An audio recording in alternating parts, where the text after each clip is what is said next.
మన్యం జిల్లా జిఎం వలస మండలం వెంకటరాజపురంలో భారీ త్రాచుపాములు కలకలం సృష్టించాయి. గ్రామ సమీపంలో బందలుపి గోపి టమాటా తోటలో రైతు ఉంచిన వలలో చిక్కుకుని కదలలేక పాము బుసలు కొడుతుండటంతో పొలంలో పనిచేస్తున్న రైతులు చూసి భయాందోళన చెందారు. పొలంల సమీపంలో మృతి చెంది ఉన్న మరొక భారీ తాచుపామును గుర్తించారు. పక్కనే నాగావళి నది ఉండడంతో చేపలు పట్టేందుకు ఉంచిన వలలో పామును గుర్తించామని, ఇంకెన్ని త్రాచులు గ్రామంలో సంచరిస్తున్నాయని గ్రామస్తులు ఆందోళన చెందుతున్నారు.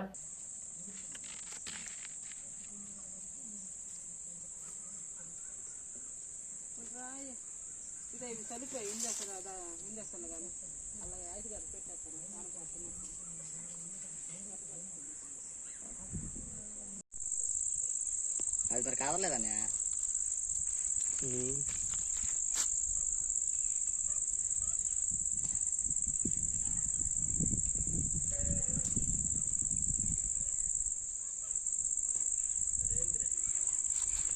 కొండ చిలువ వెంకటాపురం పరిసర ప్రాంతాల్లో సంచరిస్తుంది.